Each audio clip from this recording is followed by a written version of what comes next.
Okay, who doesn't dance to that intro? Like, I need a book club intro, but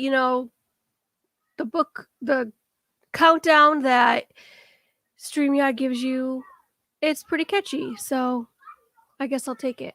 What's up, guys? Welcome to another episode of Book Club, episode 2 of Enola Holmes, the case of the missing Marquess. I got some book club friends, so let's bring them in. We've got Miss Gina, classy Disney mom. How are you? Good. How are you? I'm good, thanks. It's good to have you here. Thank you. I like it. I like being here. And next we've got Miss Yachty from Happily Ever Yachty. Guys, if you missed the Mickey Bunch spilling the Disney tea last night, you have to go check it out. Yachty is one of my favorite channels, my favorite people, favorite friends. You're so sweet. Her and her husband Jorge. Is that what he's Jorge? We call him Pa. George. I call him Pa because that's who he is. Absolutely hysterical couple duo. Serious couple goes up in this piece. So guys, go check out that episode last night. Yachty, welcome in. It's good to see you. Thank you for having me. I'm glad to be here. And next we've got Mr. Glenn, Tracy Glenn. I can't say Mr. Glenn. That sounds so weird. Mr. Tracy Glenn. There we go. That's better. Tracy, welcome in. Good to see you. Why am I the only male in this club? Nope. No. You're not. You're not.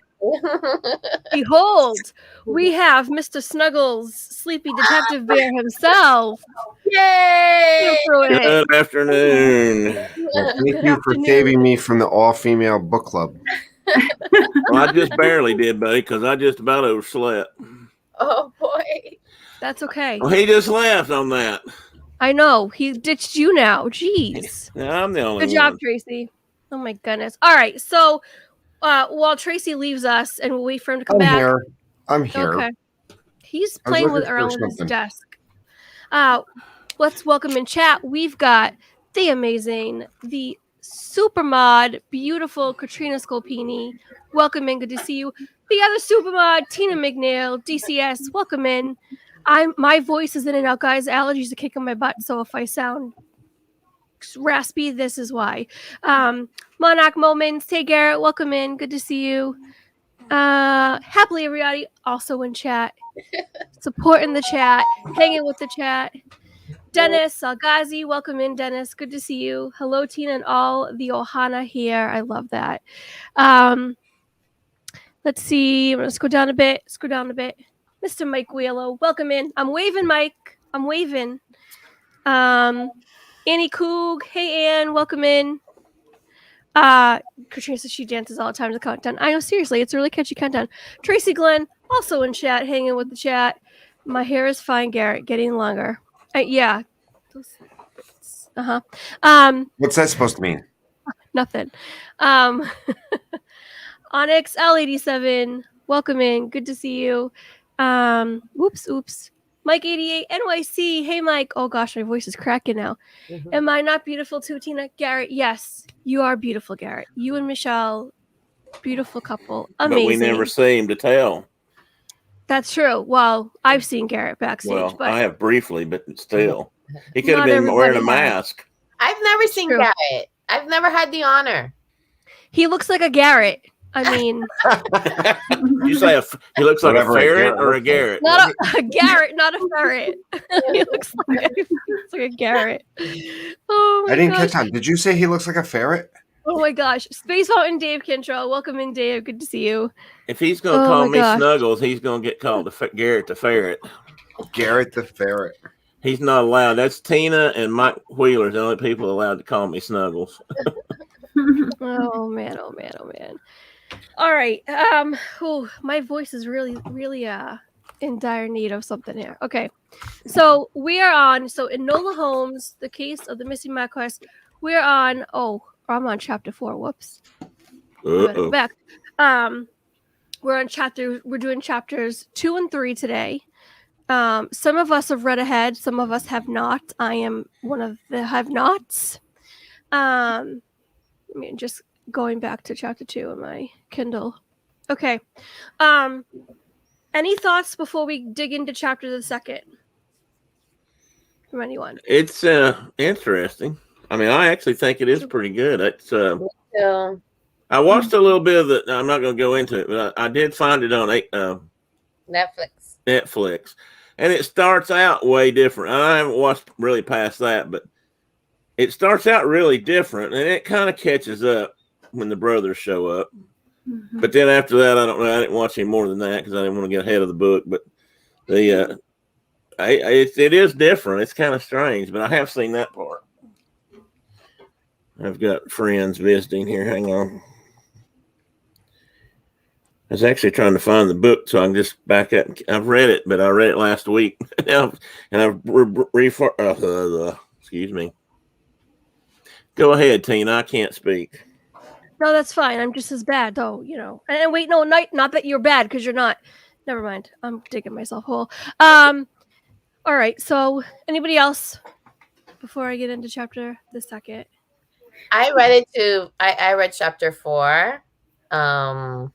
And I wanted to keep going, but I said, okay, let me not do that. And I did see it on Netflix, or I saw that it was there, and I quickly went out, and I'm like, no, Yanni, do not.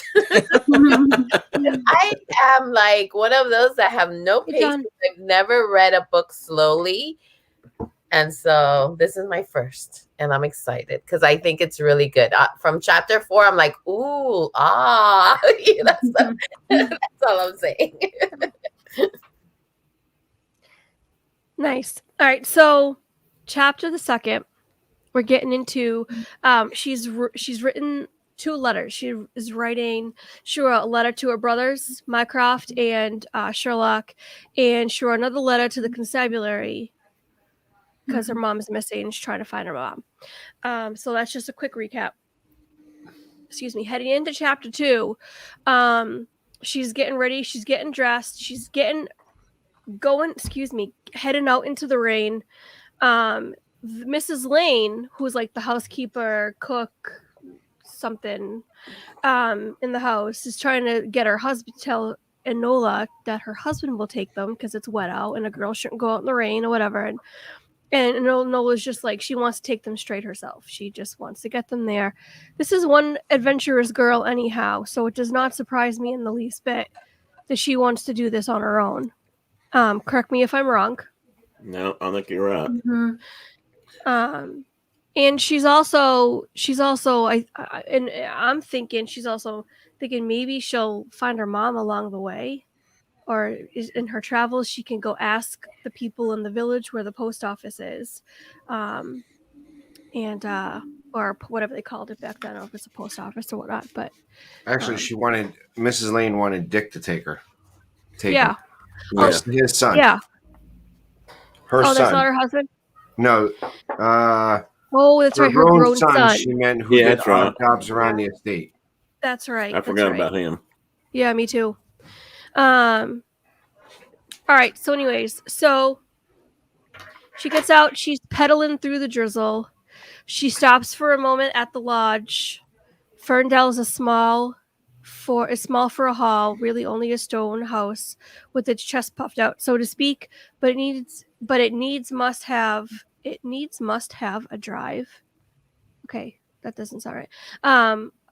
Anyways, it's a lodge. So she's asking around in her travels. She asks the lodge keeper, have you seen my mother? And he's like, no. Yeah.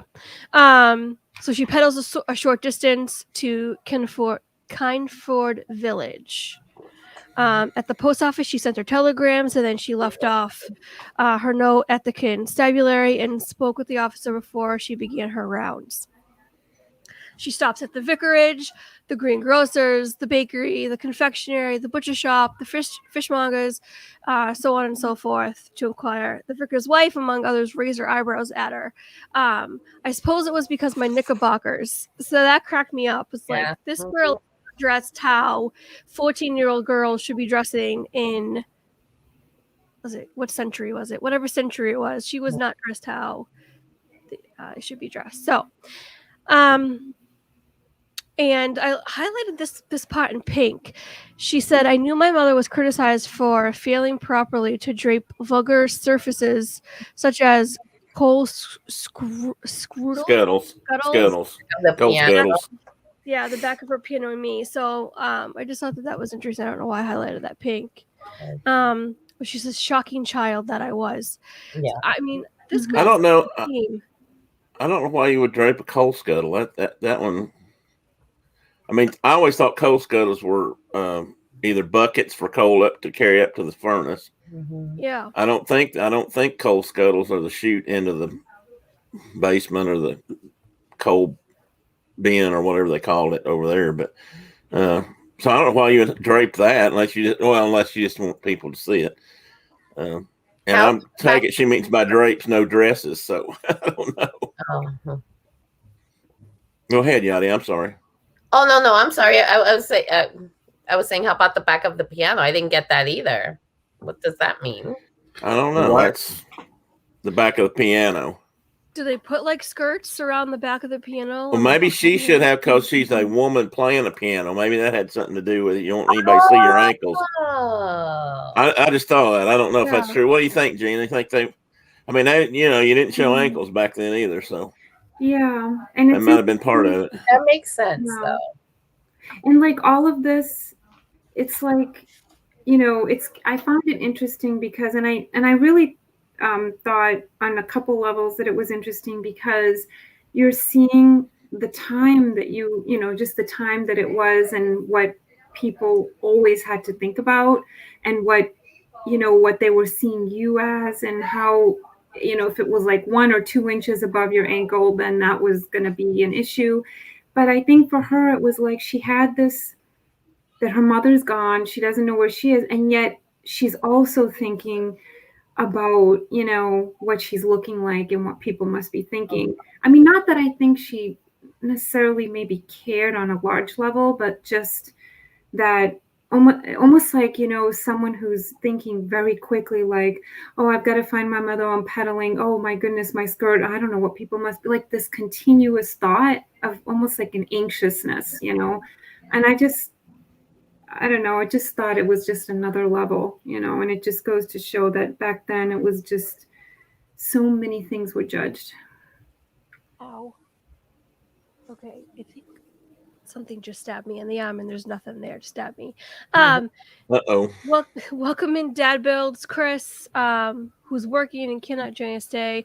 Tina McNeil, I already said that. I welcomed you in, but I'll welcome you in again because my brain is completely failing me. Rhonda, DWG, and everyone's trying to decode who Onyx is, and I think they figured it out. So anyways, I haven't. Is that Chris? That is Chris, yeah. I was going to ask him what the L87 was. The L87 I knew was a Chevrolet motor. Anyway, we'll go to that later. I'll ask him later. Yeah. All right. Anyways, going down, and if I missed anyone, please just talk in the chat, and I will make sure that I get you. Oh goodness gracious! I just heard a mommy. Yeah, my kids are outside playing. I don't know where my husband is. All right. You should just entertain him with magic tricks. Seriously, I'll be right back. Someone else take the chat. They're locked out of the house. Okay, I'll be back. Oh, that's good thinking there. I never thought of that one. I love that. Yeah. And I didn't lock them out, just for the record. One of the girls that's here for homeschool locked them out. I'd have locked them out. I would have to. I'd like to get out if I could. Listen, I had one of my kids at like 2 years old lock me out of the house. It was a sliding glass door. She locked me. I'm coming in and I'm like, and she's just sitting there. Ha ha ha ha ha. And it was so scary. It was the scariest time. It was the scariest 30 minutes of my life. And she's just sitting there. And I'm like, Mommy, push. And, oh my gosh, it was terrible. Reminded me of. I'm sorry. Okay, Tina, the class was talking while the teacher was out, so yeah. Wrap your desk or something. Look, don't make me get the yardstick because I totally will do it. Yeah. Anyways, so I'm sorry, I'm just so easily distracted. We were covering the shuttles and stuff, but after that, you read that paragraph. Yeah. So I don't know, what is she like in deep thought at this point, talking about her upbringing and who she is? Let's see. My mother, by comparison, had produced only 2 much older brothers. Somehow this prior restraint made my late arrival all the more shameful for a gentleman rationalist, logician, is that right? And his well-bred artistic wife. So she's just elaborating on why she's probably getting these looks from the vicar's wife. She's really down on herself. I mean, Yeah. that's such a big part of this early couple of chapters, at least, that she blames herself. She's worse than I am. She blames herself for everything. Her mom's disappearance, her way her mom acts, the way her brothers treat her. I mean, the whole bit. I'm trying to put my Kindle up so I can actually follow along here when I get behind. I'm not behind, but when I forget what we're talking about. Okay. So she returns back home and she says to Mrs. Lane, no one has seen her. Or has any idea where she might be. Oh, son of a gun. Sorry. I just got vertigo. Your camera even blurred. Yeah, because I moved out of focus. Sorry, I turned my eyes the wrong way and totally just went off balance. Yeah. Someone else want to take this? Yeah. Well, when she gets back, I mean, she's pedaling back home. She just assumes that her mom has been her. You know, here you are in this time and age. So the way that they're looking at her, the way that she thinks that these people work, I mean, she looks at it as, you know, women in this time period, all they do is pretty much make babies and take care of the house. And so that's how she's assuming everybody is in this town. And then that her mom was brought out and was being shunned into a certain point because she had the 2 boys and then her much older in life. So she thinks that she's a mistake or that her mom didn't do what normal people do. And then, so she's always under the assumption that the reason why she's in that state or people give her those dirty looks is because she was a late in life baby. Now, I mean, when we get back to the house, she goes back to the house and now she decides after spending a whole day outside looking for her mom and sending the telegram out to her brothers, and then she decides to actually go into her mom's room by herself. Which, it's interesting the way that you read this is the caretakers take care of the rest of the house. She doesn't let the caretakers take care of her room. It's her sanctuary, her room. So when she goes into this room, it's a totally different than what she expects to see in the rest of the house. Which is interesting because there are certain, I mean, she goes through how her mom dresses. She's supposed to dress a certain way. She does have all of this stuff. She's never thrown anything away. She also sees clothing that she's not used to because her mom hasn't educated her into some of the styles of what was considered acceptable by a woman in this age. So I think when you're looking at this, what I get out of this is her mom brings her up differently to be almost like to try to move her forward, to move that, because she said her mom was into the women's suffrage, which if you don't understand or you're not thinking about, just think of Mary Poppins and the women's suffrage that comes out in Mary Poppins. You know, this is the time and age where women were showing a little bit more progressive attitude, which is a great thing. And I'm not disrespecting that. And I think it should have been a lot earlier, but I'm saying is I think she was bringing Enola up to be that next generation of woman to open up the doors for the next one, which is great. I mean, that's what I think. I mean, she's pushing her to be a free thinker, you know, so it's just interesting. Yeah. It is. And I mean, she was even surprised the doorknob was open. It's obviously a room she doesn't go into. Yeah. And maybe wasn't allowed in when her mom was there. Or at least that's kind of the feeling I got. Right. Yeah. Yeah, it's also confusing to me because I guess, I have my daughters and I can't imagine them not ever coming into my room. I can't imagine not showing them fashions and stuff. So it all gets confusing to me and kind of like, why? What's going on? I can't wait to find out why was this relationship the way it was. I think the way you have to look at this book and how it's written in I think it's only what I can't remember how old this book is. 2006, I think. Yeah, but based on what year? Hold on. Right, it's something. Oh, it was written in 2006, and this author had to put their mindset into this 1880s. 88. Yeah. Yeah, that's right. So, that's right. So you have to make it understand where she's putting this girl in that, and she's putting herself in, whoever the author is putting themselves into this time period and giving you information on how women and girls were treated at this certain time. And I think when like you said, you can't imagine your kids not coming into your bedroom to show you stuff like this. Well, back in the 1880s, especially if you look at or you've done any of the research, like there's a lot of, or per se, what's that one show that was on PBS? Downton Abbey. A lot of shows. The Downton Abbey. Yeah. That's the style that they're used to. There's a class system.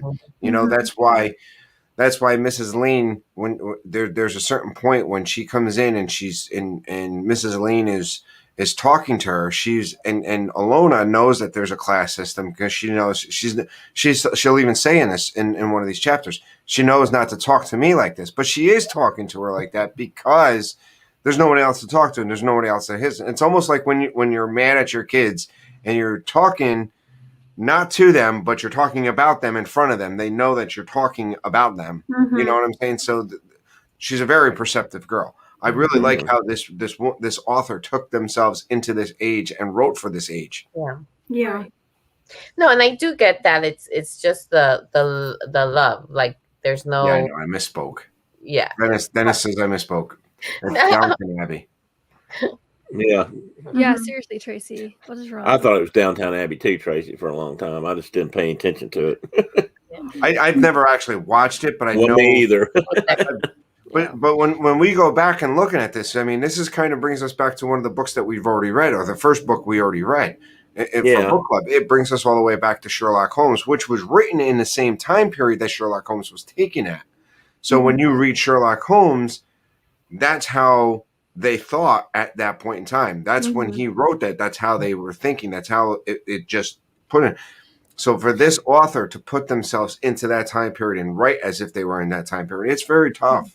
I don't know why, but this just reminded me. It doesn't have anything, to do with this particular book, but I remember watching Pride and Prejudice, and when the rich aunt asked, because they were kind of unconventionally brought up as well, like this, and she said, "Oh, did you have a governess?" And she's like, "No," and she's like, 5 kids with no she was absolutely disgusted with all of it, and because it just was an unconventional way, and anybody that was unconventional got judged pretty harshly. It just, so yeah, that just I don't know why that popped in my mind when the aunt criticized her for not having, the mother just did everything and didn't have a nanny or anything. So and when you look at it, is this class system in Europe really went all the way up into like the 1830s, 1840s. I'm not 1930s,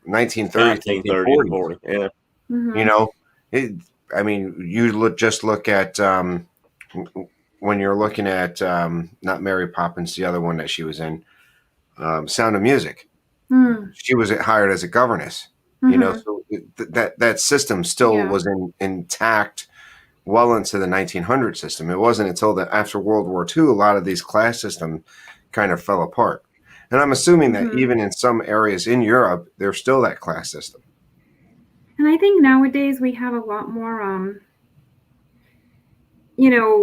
like leeway with how our relationships are with our children, because, not like it wasn't always like as free as it is now, even though it wasn't like 1800s, but it just there's a lot less you know I don't want to say boundaries, but like there's just we have more of an open relationships with our children than maybe in the past as well. So I think that's changed even since I was a kid. I mean, I don't maybe I don't want to digress too much, but I think it's my parents didn't talk about certain things. Again, we may be getting off topic, but my parents didn't tell us about everything. They didn't tell certain things, or they kept certain things to themselves, and because that's how they were raised too. And if they didn't think children should know, then they kept it quiet, or children wouldn't understand. Or so this girl is advanced in many ways, well beyond her years. As a 14-year-old girl, she wouldn't have been exposed to nearly the stuff she's been exposed. And at the same time, she's not necessarily been exposed to the proper societal norms that other 14-year-old young ladies. But she knows about them because she'll talk when she was riding a bicycle. She knows that women didn't show their ankles. When she was in a knickerbocker, she knows about them, but she was never brought up to actually adhere to them, or if they were that important, maybe. Anyway, I'm sorry. Go ahead. No, you're fine. And Tina McNeil is making a lot of sense. Yeah. Oh, I haven't read that. I'm behind. Chris, don't clip that. It didn't sound dirty, so he won't clip it. Well, he probably just clipped that. Well, dang it. Okay. Oh, think before you speak, Tina. So I love how when she enters this room, she describes the room. Mom had made this room a sanctuary of the artistic spirit, and she describes the room. Panels of Japanese lotus pattern silk dress the windows, drawn back to let in the light upon slender furnishings of maple wood carved to resemble bamboo, very different from the hulking dark mahogany in the parlor. Down there were all interesting. We say parlor. It must be a British thing. Anyways, a New England thing. Down there, all the wood was varnished. Heavy serge draped the windows from the walls. Starred grim oil portraits of ancestors, but here in my mother's domain, the wood had been painted white, and on pastel walls hung a different delicate watercolors. Mom's airy, lovingly detailed renditions of flowers. Each picture no larger than a sheet of writing paper, yada yada yada. For a moment, I felt as if Mom were here in this room. Had been here all this time. That just, like, the way she described this room, it's just really interesting to me. I don't know why. But yeah. Well, I think it shows a huge contrast between her mother and her mother's ideals and the norm, which was the rest of the house was, I take it as dark and kind of not foreboding maybe, but they weren't. It wasn't light and airy, and even though they had windows, they kept them covered with heavy drapes. And her mom's room is this whole different world of light and color, and which I can't think of the word. It's kind of how she's raised Enola, and that's so she has a different view on just that kind of thing, which was not normal for. Now, Tina, no, you make sense way more often than that. Don't feel that way. Anyway, I mean, it's just such a huge contrast between the rest of the house, which leads me to something I'm thinking about further down the road. Now, hopefully, I won't forget to bring it up. But her mother's had a really huge influence on her education so far, if you want to call it that, and the way she's grown. I mean, she may not be like other kids her age, but she's smart and she knows things and she pays attention to things and she's thinking about stuff. She's not just taking it all for granted. Right. Yeah. All right. So I think she's just really exploring these rooms. Mhm. More descriptions. Her gray cape. So she's noticing. I think she notices a lot of her mother's essentials, like all the stuff that like a lot of stuff from her wardrobe, is still there. And so she closes the wardrobe doors and she's puzzled. She's like, the entire room was in disarray. The two halves or stays of a corset, along with the other unmentionables, lay in plain sight on the marble-topped washstand. And then she sees this part cracked me up. She sees the what is it called? The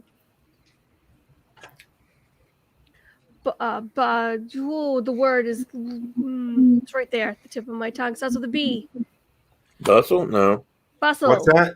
No, bustle. Bustle. Oh yeah, The bustle. So me and Annie Coog, okay, because afterwards we were like, what's up? We were just talking in chat in Instagram. We were like, I was like, what's a bustle? And she's like, oh, so we both looked it up and we just had a nice conversation about it. So bustle is what goes on the back of the dresses to make your butt look big. If you need it, I mean, hey, power to you, but have fun with that. But it's funny because this 14-year-old girl doesn't know what a bustle is. So she takes it down and she takes it to Lane. Yeah. And it says, as a butler, he did his very best to remain expressionless, but he stammered slightly as he replied, "This is a dress improver, Miss Enola." He says, "Sir," and she's like, "A dress improver?" She's like, "What?" And he's like, "But not for the front." Oh no, he didn't say this. She says, "Not for the front. Surely, therefore, it must be for the rear." And then she realizes, she's like, "Oh."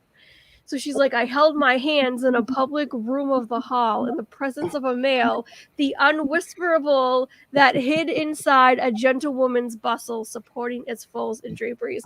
Cracked me up when I was reading this. And when I went back to look at what the meaning of a bustle was and just lost it. She's like, I beg your pardon.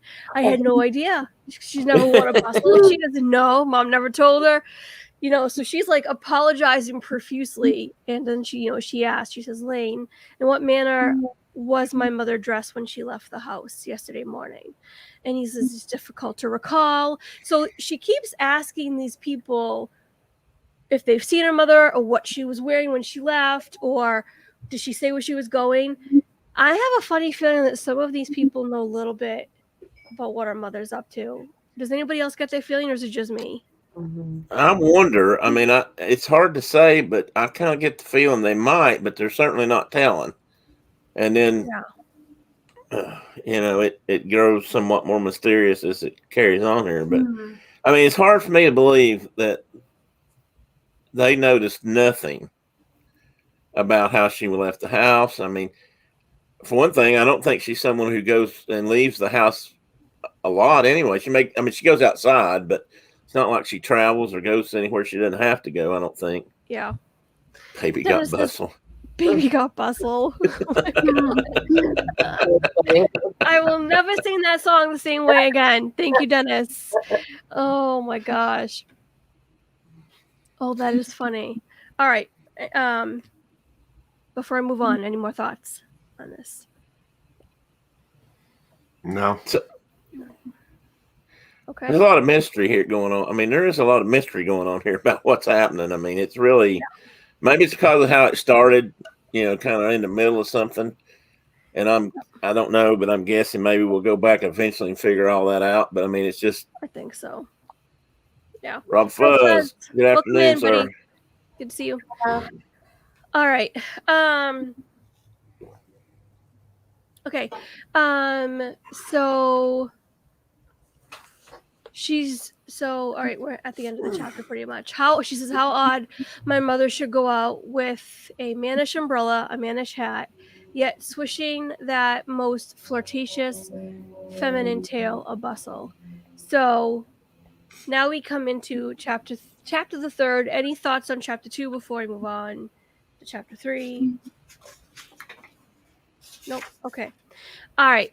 Chapter 3 starts off, and just before dinner time, a boy brought a reply from her brothers. Arriving first morning train, Charcelia, stop. Please meet at station stop M&S Holmes. So they're on their way. So what's the first thing she thinks of is, it's 10 miles from Kinford is the railway. And she's thinking, in preparation, I might as well take a bath. And then they go in talking about like how not often that she bathes. I don't know if this was common back then because you got to take out the entire tub, you got to put water in it, then you got to boil the water to put inside the tub back then because that's how they took baths and bathed. And then she says she wanted to wash her hair but couldn't do so without Mrs. Lane's assistance, and Mrs. Lane was complaining of rheumatism in her arms.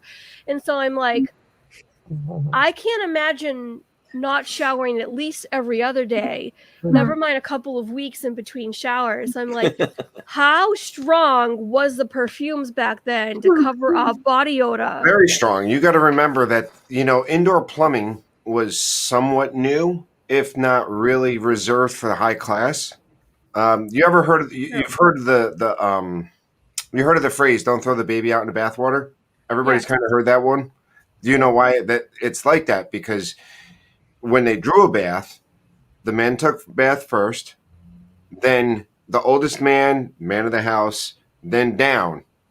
So the last person that would get bathed in the same water was the baby. Oh, I can't imagine. So if they didn't take baths but every 2 or 3 weeks, and that was sludgy. That was some sludgy stuff by the time they were finished. Exactly. I mean, it was a luxury item. Today we take a lot of things for granted that we didn't have back then. That they didn't have back then. Mm-hmm. How easy for us to every day wake up, take a shower, brush your hair, all of that. I mean, when you talk about the wigs, how like the wigs were so huge is because of head lice. It's just what we take for granted today, they didn't have back then. Yeah. I'm also a history nerd, by the way. Yep. Well, I'm going to ask a question. I'm going to maybe either embarrass myself, show my age, or none of the above. But I see one person in the chat room who may be able to relate to this. How many people in here ever had to take a bath in a tub like that? Anybody? I did. I grew up almost all about dirt. Huh? You're older than dirt. I am. I guess. I always grew up with indoor plumbing that I know of. Maybe not when I was a little bitty kid, but none of my relatives had indoor plumbing per se, as we know it today. I mean, none of them. We'd go visit my uncles, my mom's side of the family. We drew water for a bath in a big tin tub. And as a kid, we took it downstairs, either in the basement or out on the yard, in the yard, and depending on the time of year it was. And so that was a big deal. I mean, it's not surprising that people used to joke about taking baths on Saturdays, because they did. They had to haul the water, they had to heat the water, and even Tina knows what I'm talking about. And I don't know a lot of people today that remember that or experience that, but so I can see in those days, because they were having to heat. We at least had water heaters. They didn't even have water heaters. So what's so funny? I see Tina Tracy grinning. Tina McNeil, she goes, I did. I may or may not be as old as dirt. Oh. Listen, I'm joking with you. I understand. Certain areas, I mean, it's today we take it as a luxury. We do. And there's many countries even today that still only can get a bath when the bath water or water's available. I mean, water's too important to drink and to survive than to bathe in a lot of places still. Mm-hmm. And we didn't have a water shortage anywhere I was at, mind you. They had plenty of water. They just didn't bring it they had to bring it to the house in buckets or pump it up from the spring. What are the animals that bathe in dirt? Like, there's birds do that. Is it rabbits or ferrets or something that just like they that's how hamsters, I think, do the same thing. It's like, wouldn't it be nice if we didn't need water to bathe? We could just bathe in like hay or dirt or something. Like Rhonda said, she had an ex whose parents lived in the hills of West Virginia. There's a lot of places that still don't have running water. Yeah. Yeah. It just, you don't think about it. it's so I woke up this morning, took a shower, went to work. You know, who doesn't take a shower to wake up so you can go to work? Dust baths. That's what they're called. Dust baths, yeah. I mean, there's plenty of dirt to go around. It's what this earth is covered with. But. So that whole story reminded me of one of my first visits to Cuba, because my family's Cuban. We were staying at a hotel. My cousin came over to stay with us, and we said, "Oh, go take a shower. Go take a," because of course we're used to that. When we turned on the water, she started to freak out. Like, she got scared. She was little. Wow. She got scared. Like, what is that? Like, she had never seen a running shower before. So yeah, things that we take for granted, like you were saying, Tracy, is incredible. There's people that haven't even seen what that. Why do you think she couldn't wash her hair? Because she didn't have anybody to pour water over her head, or I mean. Yeah, I also imagine she's got this huge lot of hair, just because I feel like she hadn't had it styled or cut, but I don't know that. But I can't imagine you sit in a tub. I have long hair. I probably have as long as hair as she had, and I wash my hair. Well, I don't take baths; I take showers, but and you get the running water over you. But I mean, how hard can it be to pour a bucket over your head, scrub your head? You got arms that work, I mean, but you also have to remember, this is a girl who lived a life of privilege. So when she did take a bath, somebody always helped her. So she did probably. Again, yes, her mom is raising her to be a free spirit, but she also had still some of that class system to kind of. It's very weird to put her in this world. And even with women at this time, while there was progression, there wasn't super progression. There were still certain things they had to do, or certain things that they weren't permitted to do or didn't do because they just, or even the class system. Maybe Mrs. Lane probably could wash her own hair in a bathtub, but Ilona probably never had to, so she probably didn't know exactly. I'm that's what I'm taking as an inference to this book. Right. Mm-hmm. Well, Annie Koff, they only had one servant. I mean, or two, Miss Lane and Mrs. Lane, because apparently, despite what Sherlock and Mycroft think, that's all she had. I know, but she asked, didn't she have a servant to help her bathe? And it would have been Mrs. Lane. So, I mean, that's the only two servants they had. It wasn't like they had individual. I mean, in stories that I've read and movies and things, this class of person might have had, they may have each had their own personal servant. I mean, or I don't know the proper words for that. I know men had bootmen or something that helped them get dressed and that sort of stuff. I don't know what women, they probably had a different name, but surely it wasn't chambermaid. That's something else, isn't it? But yeah, I mean, I think even her, I think she did even have Mrs. Lane, which is kind of odd. She didn't mention her mother. I mean, well, apparently her mother didn't bathe her in, and we probably ought to keep going, or we're not going to get through this chapter. I just saw the time. Yeah. Well, I am looking at the time, and I am thinking maybe this should be a good stopping point, and we'll do chapters 3 and 4 next week. What do you guys think? It's fine with me. It seems to be, this book is for what we were concerned. What there was some concern about it being maybe a young person's book or a young adult book. It's generating a lot of conversation here. It is. It's got a lot of interesting things because it's so. Contrary is probably not the word, but it's so thought provoking comparing that time with our time, and even I'll say this, my time, which is a little different because I grew up. I mean, I did grow up in some cases where my family had baths and tubs, and we drew water, and it was probably a once a week thing. As I hate to admit that, but probably was more of that than not. At least on that side, but. Right. And Ann says, parents didn't bathe their children in the house. Helped it. Did. Movie Mania Nick, welcome in. Good to see you, Nick. Yeah, so, I mean, I don't know. That's probably true, Annie. That's true. Yeah. This book is taking a lot longer than I assumed. I know. Me too. I was like, oh, we'll breeze through this in a couple of weeks. No, guess not. All right, so next week we'll pick up with chapters 3 and 4. We'll finish chapters 3 and 4. In the meantime, Tim, what you got coming up on your channel? And can my mods pop in everyone's links, please? That'd be great. The only thing I've got going right now is Saturday morning. I don't think I've got anything else going on this week that I'm aware of.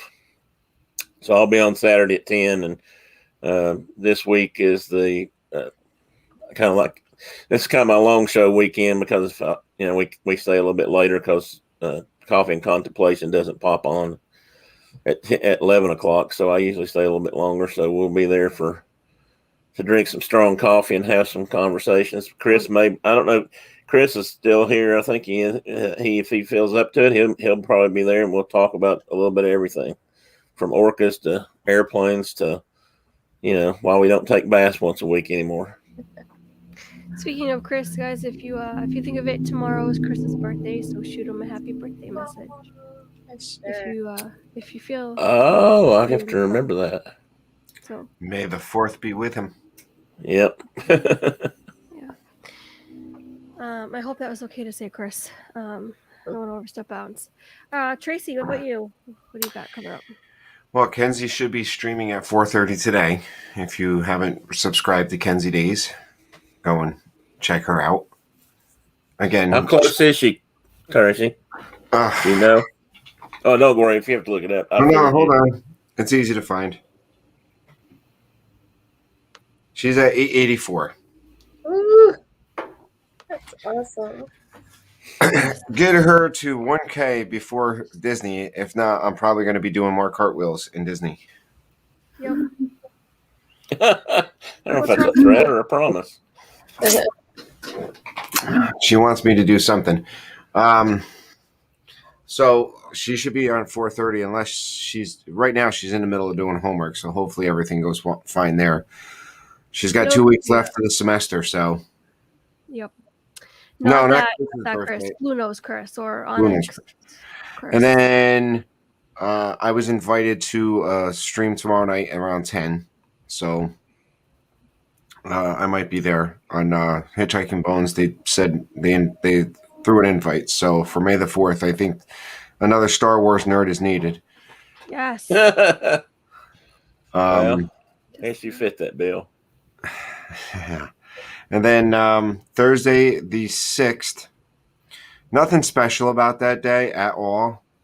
I'm going to do my stream at 4, not wasting time. Nothing special. And then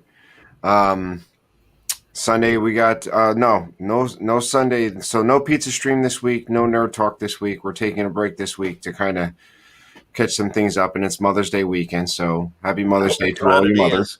Oh, I didn't even know that. Okay, good to know.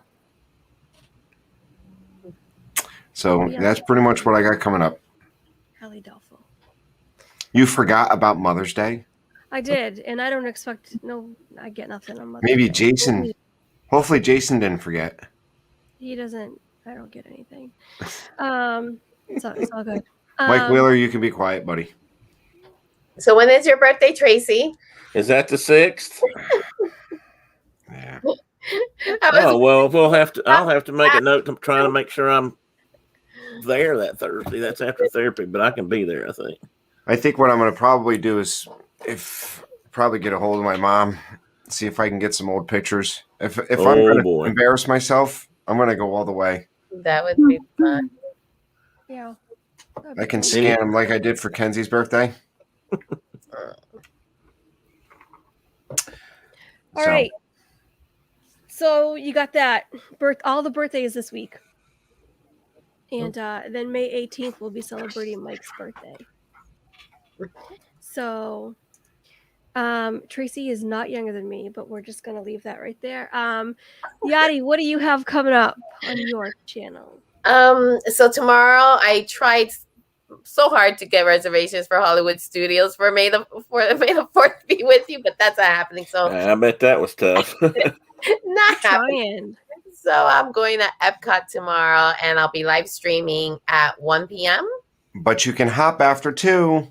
Yeah, but that's going to probably be impossible too, Tracy. I think their Hollywood studios, I think, is going to be packed. You know, so if I can, I may, but I just decided to just enjoy the day at Epcot tomorrow, and then on Friday, I have my happy hour, which my happy hour show has been at 6:00 since I started it about a month and almost 2 months ago, and I'm changing the times. I'm now going to be at 8:00 Eastern time for happy hour. So hopefully that'll help more people come by and chill with us, because 6:00 I know people were still working and getting home and all this. So yeah, that's so what excited.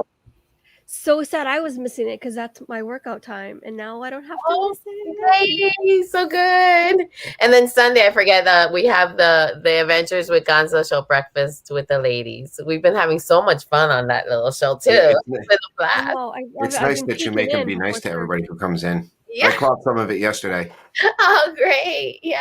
I was like, God, keep them in line. Crack the whip, Yadi. Just crack the whip. It was so funny today. He was live with VP, and he said something very nice when I came into the chat. He was actually live, and he typed it out. Have a beautiful sun-filled day or something like that. I was like, all right, Gonzo, good job. Oh my gosh. This is too funny. You guys crack me up. I love it. Oh, all right. And Gina, classy Disney mom, anything going on with you? Well, I'm just definitely getting some things in order. I definitely felt a little more encouraged to just, that not have everything and everything. Oops. Did she just freeze? I think she did. Uh-oh. Gina, come back. Am I back? Okay. You're back.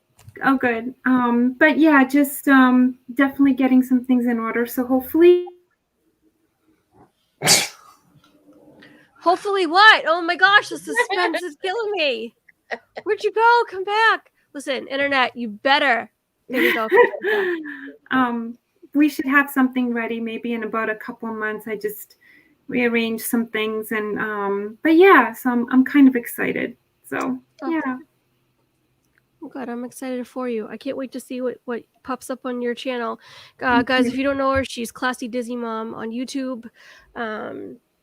Gina, you're going to have to send me the link, because when I search it, I don't know if it comes up. I'll try. If not, I'll message you on Book Club, and you can just send the link. So I can put it in the description. So you guys can go and subscribe to her so that you're ready when she does put content out. So that would be cool. As far as my stuff going on,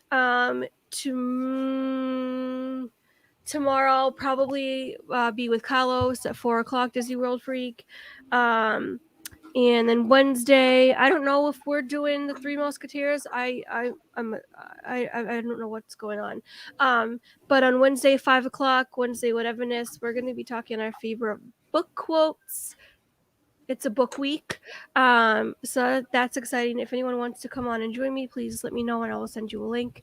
And it's just going to be a lot of fun. And yeah, so tomorrow, I'm really excited. LBV TV, guys, if you don't watch LBV TV or follow them, that's Maria and Chris.